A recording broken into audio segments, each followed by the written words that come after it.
Welcome to another episode of FGC Behind the Smoke. We got an absolutely riveting episode for you today. Adama, what is it? We're going to be going over resumes. Oh, and wow. how to help your resume stand out, how to organize it, and all that stuff. Fire resume. Super exciting stuff. Yeah. Make sure you are not on the road while you listen to this, or you may fall asleep. Yeah. It's probably going to be fairly dull, but it is important to go over for all of you out there listening that are working on your resume or getting ready to apply somewhere. So it is super important, but a bit of a dry topic. Yeah, super important. Like Adamo said, one of the first impressions that you make to a recruiting panel, right? Yeah. It can come out looking really awful if you haven't paid attention to it. The cover letter also needs to be dialed in. And yeah, we'll just kind of go over a few things that we see a lot of people make mistakes on today. Yeah, absolutely. And some of the things that you can do to stand out a little bit. Totally. Yeah, absolutely. Yeah, I think so. For those of you listening, which isn't many people. Hey, the numbers are growing. Yeah.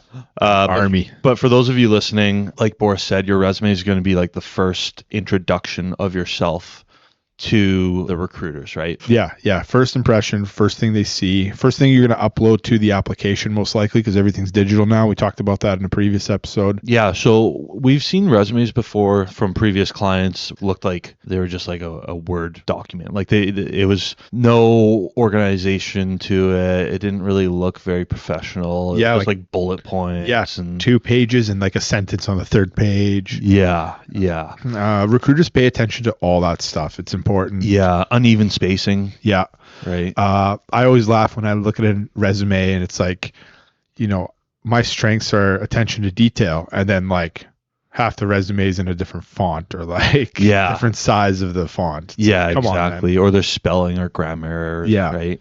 Yeah. And you brought up a good point there. If it's like a Word document, another thing you guys want to do is ensure that your document is a PDF. And the reason that is the case is because whatever you see on your computer is what the recruiter is going to see on their computer or their software if it's a PDF. Yeah. If it's a Word document, the resolution of their screen, the version they have, whatever, it actually impacts how your resume is formatted on their end. Yeah. And even though it looks really good on your side, it can look absolutely atrocious on the recruiter's end. Yeah, exactly. That's such a good point. We definitely recommend that you create it in a PDF format for that reason. Yeah, and another thing is those awful squiggly lines. Like, I don't know, Francesca, do you know what those things are called? The little squigglies?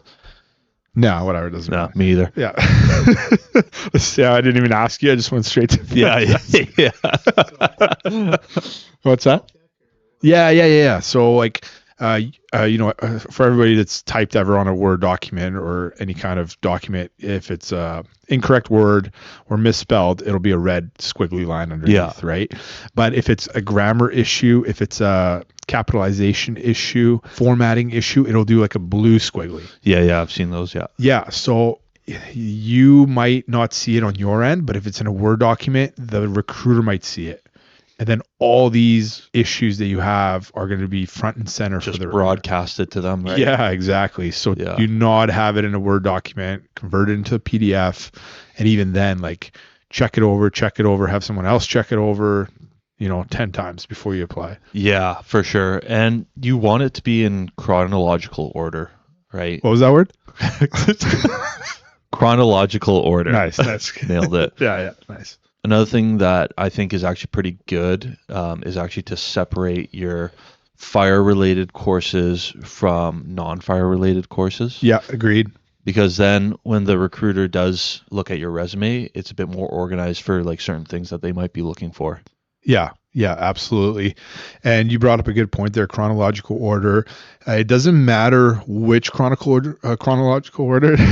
What was that word again, Boris? What was that word again? Oh, man. Not so funny what's happening to you now, is it? Is this what I've been doing to you? I feel awful.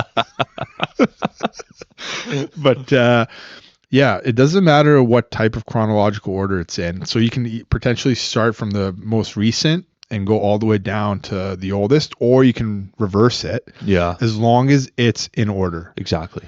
And we talked about that before. Consistency, attention to detail, make sure the dates are correct. Yeah. And like Adamo said, divide it into pertinent sections. Yeah. So what I like to see is like qualifications, like fire qualifications, front and center at the top. Then I like seeing work history, knowing your background, knowing where you came from in terms of work, and then go into potentially education or, accolades that have nothing to do with the fire service. Yeah. And then go into things like volunteering, hobbies, sports accolades, things like that. Yeah, absolutely. Another thing that I've seen too is sometimes when people make their resume, for each job that they have, they like to put a job description, which you should do. Mm-hmm. But some people just get like way out of control with it, and they list like 20 different things. And then, that one job takes up like half of a page of your resume, and you want your resume typically to be under about you want it to be 3 pages or less kind of thing, right? Most fire departments will go for a 3-page resume, sometimes 2 plus cover letter, depending. That's something that you can find on the application or find out during the application process, but you should meet that standard. So if they say 3 pages, make sure it's 3 pages and not 2. Yeah. Because it's a competitive process. You're going to be up against a lot of other people. If you have 2 pages and 1,000 other people have 3, you're that much less likely to get a call back. Yeah, for sure.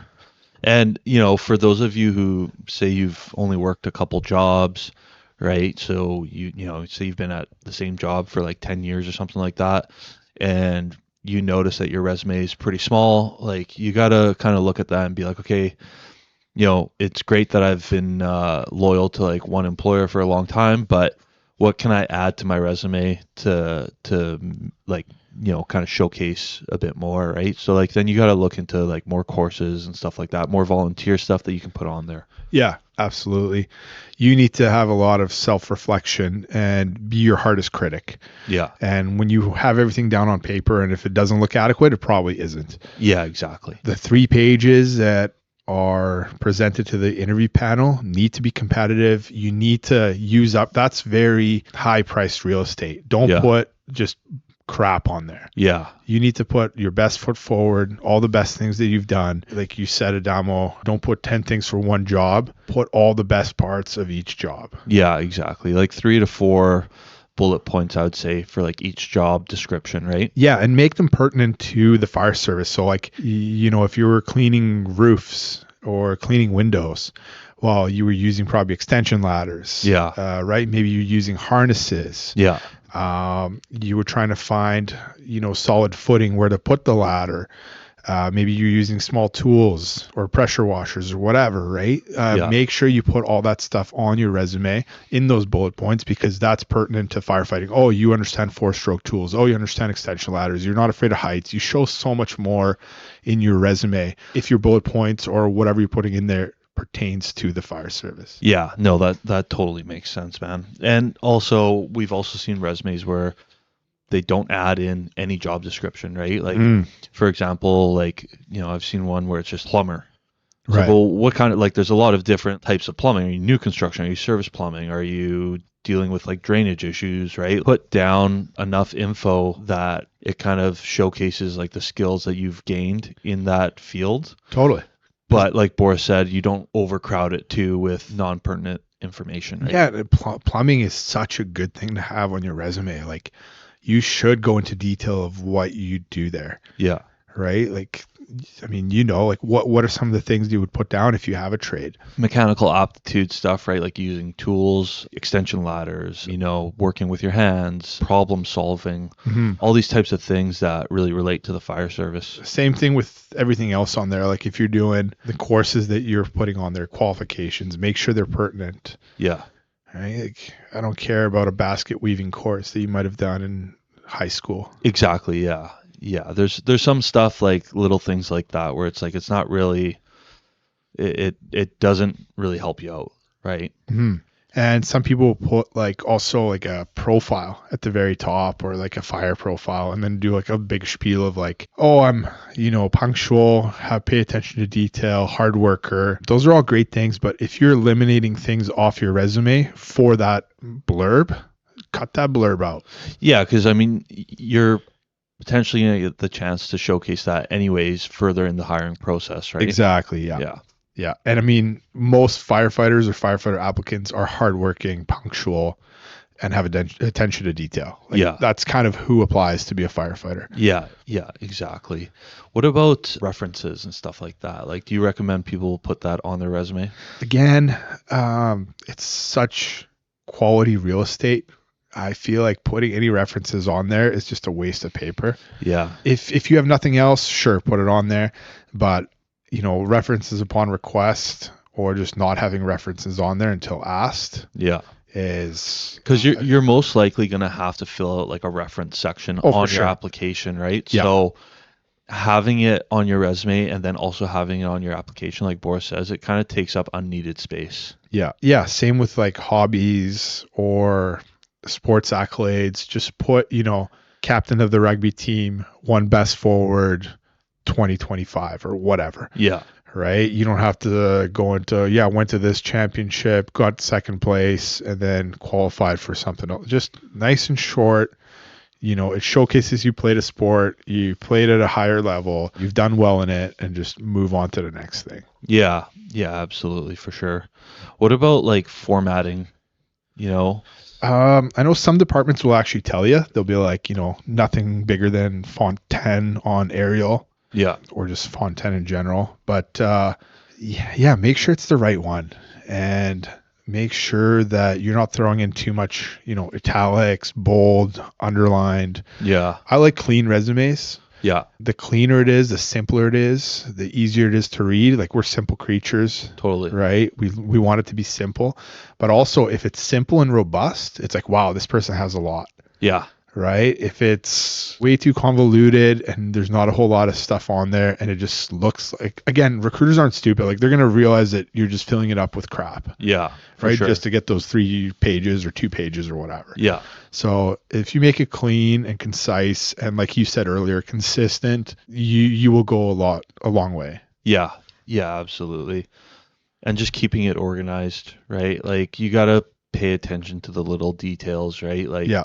your spacing matters. Like, keep everything uniform, right? Once you figure out the template that you want to go with, make sure it's all uniform and it's all the same. Yeah, and make sure it's updated. Like if you've received more courses recently, make sure those are on there, Yeah. right? If you're applying for a different department but using the same template, make sure you change the name of the department on the cover letter. Yeah. Yeah. You know what? That's a good point because we did have a client who applied to a couple different departments and got invited to the hiring process of one but not the others, and he's like, I don't understand, like, what's going on. I'm like, okay, well, send me your cover letter and resume and let's take a look at it. And Yeah. like right there on his cover letter, Yeah. it said one department name, and I'm like, did you use this cover letter to apply everywhere? He's like, yeah. I'm like, well, I think we figured out what happened here, right?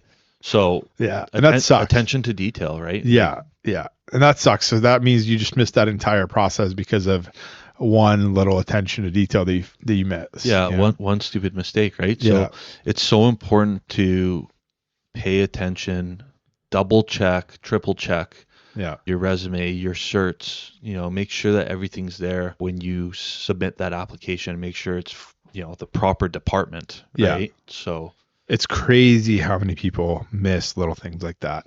yeah, Or like, I've sat in an interview panel and I always ask because, usually on a resume, contact information is on the top, right? yeah, I'm like, okay, just confirming, like, is this still correct? And so many people are like, oh, actually, I've moved cities. It's like, well, sweet. What if I sent you invitation by mail? Or, yeah, if I try to call you on this number or through this email to tell you about the next step or whatever.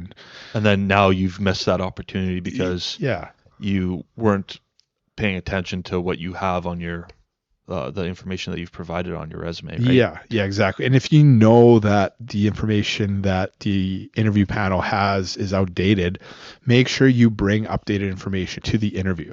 Yeah.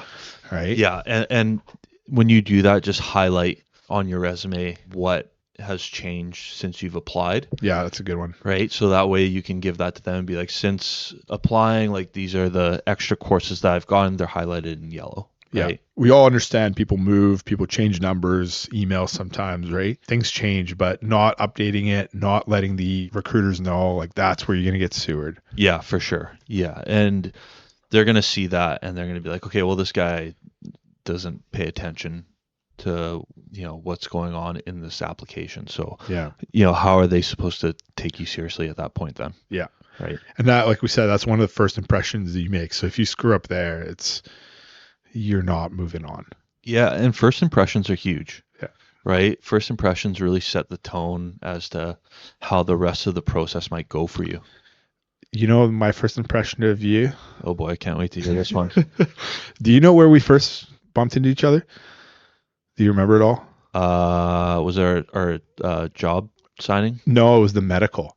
Oh, really? Yeah, you and Kyle were in there before me. Oh, yeah. And I walk in and you're in there. I think you had a bit of stubble. Yeah, And then, right. yeah, and then you had a gold chain. No, he's making this up now. No, I'm straight goods. I was like, who is this guy? But you were nice and we chatted a little bit, but it was just like when you said like your name and it's clearly Italian, I'm like, oh, okay, yeah, it makes sense. It makes sense. It all checks out. Yeah. But no, like I was eating a panini. Yeah. But first impressions are so big, and if your first impression is to name the wrong fire department, you're screwed. Yeah. How do you feel about cover letters? Like, what do you like seeing on a cover letter? Yeah, for cover letters, like one thing I don't like seeing is just like a generic cover letter, right? When you're applying to different departments, change up your cover letter so it's kind of unique to that department that you're applying for. Right. Right. I like when people put like a little bit about themselves, like their hobbies, their interests, and how that kind of translates into the career of firefighting. Okay. Right. So like you can kind of list off, I played this sport, I did this, I did that. And, through that, it really motivated me to get into this career because, it translates or whatever. Right. Like, right. I like seeing stuff like that on there. Yeah. What about yourself? Like a super personal kind of but more personal, like why you want to do this career, like what in your past has like led you to go down this journey and like what has prepared you for this. Right. Yeah, I like that. For me personally, it's similar. I would say, yeah, totally make it personal. Yeah. I like seeing what makes you stand out. Why should we hire you? Yeah. So like, for example, attention to whatever the department is, and let's just say like you are, a Red Seal plumber, you've been for 10 years and had your own company. You were a captain of the hockey team and you won a championship. And on your free time, you have your own charity. Yeah. Those three things probably no other applicants has. Yeah. Right. Or they won't have that same combination. So why not put that on your cover letter? Yeah. Yeah. I agree with you 100%. And yeah, make it personal, sign on the bottom. Thank them for the opportunity, all that good stuff. And it just makes you stand out and gives that good first impression. Yeah, I agree with you, man. I think a lot of people kind of overlook their cover letter too, because they're like, I don't really know what to put in this. So they just kind of make it like a generic kind of cover letter that they use for every department or whatever. But yeah, make it a bit more personal, right? Like showcase some of the stuff that you've done that is going to show the recruiters like why you'd be a good firefighter and why you'd be a good fit for that department. Yeah, I also like sometimes potentially putting on the chief of that department's name on there. Yeah. Like attention to chief so-and-so and the recruiting team. Yeah. It just shows that you know who that top chief is. You've researched the department a little bit and you care. Yeah. For a lot of people, like the whole resume and cover letter thing is kind of a bit foreign to them, right? Mm-hmm. They just think like, okay, I'll just write down like the jobs I did and whatever, right? But you want to make it so it sticks out, right? Like it stands out a bit in a positive way. Yeah, it's such a competitive process that you have to. And sometimes we'll have applicants go into the written, right? So they give their resume in, they get invited to the written, and then they think they did well in the written, but don't get invited to the interview or the physical or whatever the next step is. Yeah. And sometimes it's because not only was your written weak, but your resume was weak. Yeah. But you don't know that. You just think that, I just probably did really poorly on the written. Right. It's like, no, actually, it's a combination of the two. Yeah. So you have to be really careful if you're not successful to kind of look back and go back to the drawing board and be like, is it just the last step, or has it been every step up to that point that got me to the failure? Yeah, you got to be able to self-reflect, look at your resume, see what you're lacking. Yeah, compare it to maybe some other buddies that are going through the process, right? Yeah. See what their formatting's like, see kind of what their bullet points are like, or what they're highlighting in their careers. Yeah. And yeah, it's tough. It's not easy. And we offer that also, through our business, obviously, because every resume is different. It has to be tailored differently. And it is one of the first steps. So it's an important step. Yeah, exactly. And to that point, like same with when it comes to our interview coaching and stuff, like it's tailored towards you specifically. It's not just a generic thing that we just pump out to everybody that comes to us, right? So it definitely makes your resume unique to you. Yeah. Right? And your cover letter as well. Yeah. For anyone out there trying to kind of figure out how to do their resume, I would suggest, if you can't afford a consultant, don't have anybody going through the fire service, don't have anyone to turn to, could potentially look at some templates online. You could get a very, very, very generic template off like ChatGPT, which is like, okay. But yeah, most of the time you do want somebody to look it over. Like, I would highly suggest you get someone to have a look. Yeah, I agree. Because like we said before, right? Like your resume is like the first impression of yourself. Yeah. To the recruiters, right? So first impressions are really important. Yeah, and there's not much more we can say about that. We're kind of beating the dead horse. Yeah. Hey everyone, we just wanted to take a moment quickly to thank our sponsors. Our first sponsor is CanCon Construction. CanCon is located in Abbotsford, BC. CanCon specializes in heavy machinery for construction sites, such as backhoes, excavators, and so on. If you're looking to gain experience, or if you already have experience as an equipment operator and you're looking for a new place to work, we highly suggest CanCon Construction. They're one of the best in the business and they treat their employees like gold. So check them out. You can look at their website at canconconstruction.com. The next sponsor we'd like to thank is Strike Recovery and Performance. Strike is located in Burnaby, BC. They provide physio, chiropractor, and RMTs. I've been personally going to Strike for a few years now, so it's really awesome that they've decided to sponsor our podcast. I've gone to other chiros and physios before, and nothing compares to Strike. Their head chiropractor was actually a chiropractor for the UFC for quite a while, so they have a lot of experience dealing with professional athletes. And as firefighters, you have the potential of getting injured, and they're the people to go see. Yeah, if you guys have any more questions, feel free to let us know. Firefighters Global. Yeah, you can visit our website at firefightersglobal.com if you want us to take a look at your resume for you and go over it. If you have any other questions, just email us at info@firefightersglobal.com. Check us out on social media at firefightersglobal. And just a quick shout out to our podcast guru, Francesco. Thanks, buddy. Yeah, until next time, guys, we hope that this information was valuable to you.